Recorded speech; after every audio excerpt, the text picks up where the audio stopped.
इतिहास साक्षी है कि पुण्य भूमि भारत की गाथा भारत की अस्मिता, गौरव और राष्ट्रीय स्वाभिमान के लिए विदेशी आक्रांताओं से संघर्ष की महान गाथा है। बर्बर आक्रांताओं ने भारत की आत्मा पर चोट करने और भारत का अपमान करने के लिए हमारी संस्कृति और आस्था के केंद्रों को उद्ध्वस्त किया। सोमनाथ, काशी, मथुरा और अयोध्या के मंदिरों का तोड़ा जाना आज भी भारत की स्मृतियों में जीवित है। सन 1528 में अयोध्या में भगवान श्री राम के मंदिर का मुगल आक्रांता बाबर द्वारा तोड़ा जाना ऐसी ही एक अक्षम्य घटना थी जिसने सीधे भारत के सम्मान और आत्मा पर चोट की। कारण साफ था, अयोध्या के श्री राम के मंदिर पर आक्रमण भारत की आत्मा पर आक्रमण था। जहां हर भारतीय के रोम रोम में राम बसते हैं, वह भारत यह अपमान कैसे सहता। राम मंदिर पर आक्रमण भारत को आहत कर गया था। विदेशी हमलावर अपनी बर्बरता दिखाते गए और भारत अपने आत्म गौरव को फिर से पाने के लिए संघर्ष करता रहा। भारत रामलला के जन्म स्थान पर बाबर के नाम पर बने एक ढांचे को देखता और उसे हटाने का संकल्प लेकर शक्ति संजोया करता। हिंदू समाज आत्मसम्मान के रण में डटा रहा और लगातार हमलावरों द्वारा बनाए गए बाबरी ढांचे को हटाने के लिए लड़ता रहा। सरयू कई बार रक्त से लाल हुई। कभी स्थानीय शासकों ने तो कभी साधु संतों और राम भक्तों ने राम जन्मभूमि की मुक्ति के लिए अपने प्राणों की आहुति दी। 74 बार युद्ध हुए। हम कुछ मोर्चे हारे, पर रण जीतने का संकल्प कभी कम नहीं हुआ। हिंदू समाज तलवारों से रक्त रंजित हुआ, पर उसने हार नहीं मानी। उसका संकल्प अजेय था। 15 अगस्त 1947 को देश की आजादी के साथ सैकड़ों सालों से चले आ रहे इस संघर्ष में नई ऊर्जा और एक नया मोड़ आया। अचानक 23 दिसंबर 1949 को बाबरी ढांचे में श्री राम लला प्रकट हुए। हजारों राम भक्त दर्शन के लिए उमड़ पड़े। तत्कालीन प्रधानमंत्री पंडित जवाहरलाल नेहरू ने उत्तर प्रदेश सरकार को श्री राम लला को विवादित ढांचे से हटाने का आदेश दिया। उत्तर प्रदेश सरकार ने अयोध्या के कलेक्टर को यह काम दिया और यह निर्देश भी कि जरूरत पड़ने पर वे बल का प्रयोग भी करें। अयोध्या के कलेक्टर ने सरकार को उत्तर दिया कि यह नरसंहार के बिना संभव नहीं है और फिर भी वह ऐसा चाहती है तो किसी दूसरे कलेक्टर से यह काम करवा ले। परिणाम स्वरूप रामलला की मूर्ति वहीं विराजमान रही। विवादित ढांचे को बंद कर दिया गया। केवल पुजारी को सेवा अर्चना के लिए भीतर जाने की अनुमति थी। फिर भी राम भक्त विवादित ढांचे के बाहर से प्रभु श्री राम की आराधना करते रहे। भारत के हिंदू समाज के लिए चुनौतियां और बढ़ गई। मामला अदालत में गया। विपक्षी दलों द्वारा अदालत में भगवान श्री राम के अस्तित्व पर सवाल उठाए गए। उनके अयोध्या में ही जन्म लेने का प्रमाण मांगा गया। भारत का जनमानस अब आहत हो उठा था। आजाद भारत में भी हिंदू समाज को अपनी आस्था और श्रद्धा के लिए संघर्ष करना पड़ रहा था। चुनौतियों के इस समय में सन 1984 में विज्ञान भवन दिल्ली में विश्व हिंदू परिषद ने धर्म संसद का आयोजन किया। इस संसद में देश भर के संतों ने राम जन्मभूमि की मुक्ति के लिए आह्वान किया और राम जन्मभूमि मुक्ति यज्ञ समिति का गठन किया। धर्म संसद ने राम जन्मभूमि की मुक्ति और वहां भगवान श्री राम के भव्य मंदिर बनाने के भारत के जनमानस के संकल्प को फिर से दोहराया। विश्व हिंदू परिषद के नेतृत्व में मंदिर निर्माण के लिए पूरे देश में अभूतपूर्व आंदोलन की शुरुआत हुई। श्री राम जन्मस्थली मुक्ति यज्ञ समिति के साथ देश भर में राम जानकी की रथ यात्राएं निकली। राम लीलाओं में राम कथा के माध्यम से भारत का आम जन फिर से जुटा। अब सबके मन में एक ही प्रण था, एक ही लक्ष्य था। अयोध्या में जन्मभूमि पर भगवान श्री राम के भव्य मंदिर का निर्माण। सन 1989 में विश्व हिंदू परिषद द्वारा गांव-गांव से रामशिला पूजन करके अयोध्या भेजी गई। 2,75,000 गांवों से रामशिलाएं अयोध्या पहुंची। भव्य राम मंदिर के शिलान्यास का निर्णय हुआ। पूज्य संत महात्माओं और हिंदू समाज के अन्य प्रमुख नेताओं के निर्णय के अनुसार अनुसूचित जाति के प्रमुख नेता श्री कामेश्वर चौपाल ने 9 नवंबर 1989 को मंदिर निर्माण का पहला पत्थर रखा।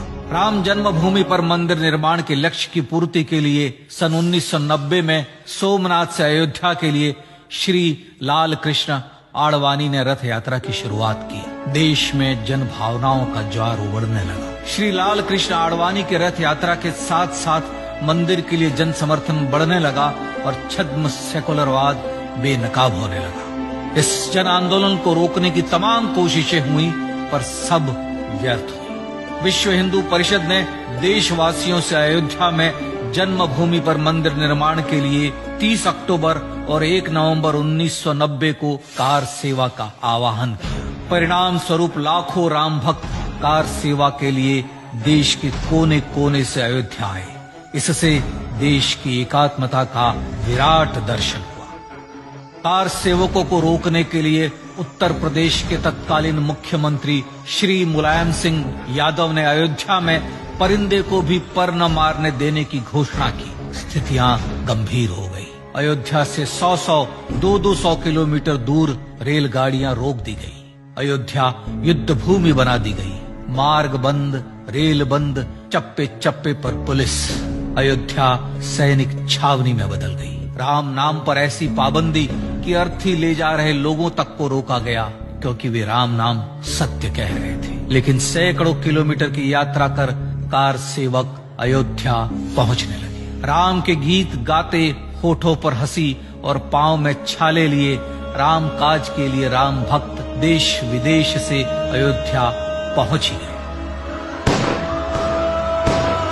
कार सेवकों पर गोलियां चली। अनेक कार सेवक शहीद हुए। आजाद भारत में जन्मभूमि पर राम मंदिर के लिए कार सेवकों ने फिर एक बार अपना बलिदान दिया, पर कार सेवकों ने विवादित ढांचे पर भगवा फहरा ही दिया और इस तरह कार सेवा सफल हुई। श्री राम जन्मभूमि आंदोलन ने भारत की सुप्त आत्मा को झकझोर कर जगा दिया था। विश्व हिंदू परिषद ने फिर एक बार 6 दिसंबर 1992 को कार सेवा का आह्वान किया। राम भक्तों को कार सेवा करने देने के लिए अदालत में प्रार्थना की गई, पर अदालत ने कोई निर्णय नहीं दिया। परिणाम स्वरूप बौद्ध, जैन, सिख, स्वामीनारायण संप्रदाय, गायत्री परिवार, हर पंथ मत विचार के हिंदू एकत्र हो गए। छूत अछूत का भेद मिटा, जाति की पहचान मिटी। हम सब हिंदू, हम सब सिंधु बन गए। राम सिंधु में ज्वार उठा और देखते ही देखते 6 दिसंबर 1992 को श्री राम जन्मभूमि से बाबरी ढांचा सदा के लिए हट गया।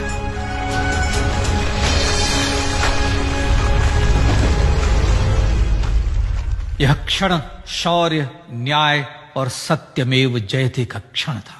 यह तो धर्मस्ततो जय का क्षण था। पर संघर्ष की गाथा यहां जाकर भी नहीं रुकी।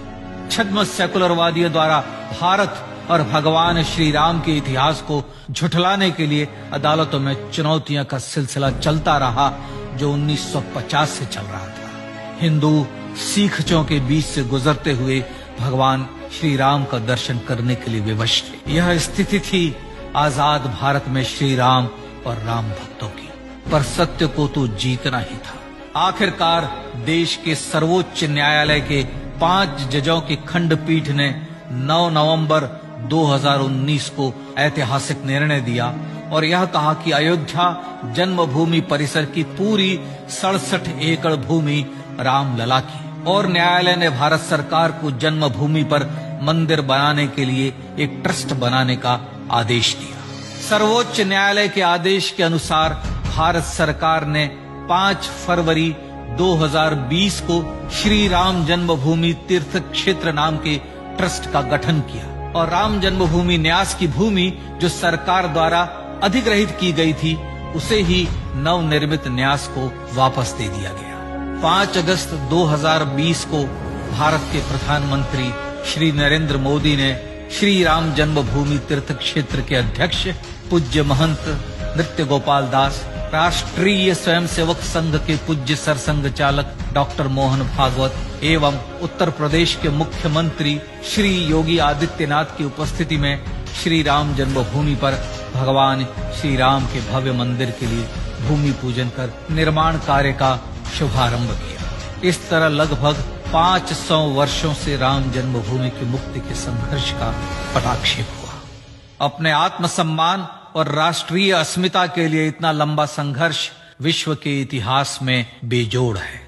श्री राम भारत की आत्मा, भारत की परिभाषा, हमारे राष्ट्रीय आदर्शों और जीवन मूल्यों के प्रतिनिधि मर्यादा पुरुषोत्तम हैं, जो हर हिंदू के होठों पर जन्म से मृत्यु तक रहे। बस यही हर हृदय में प्रार्थना होती है।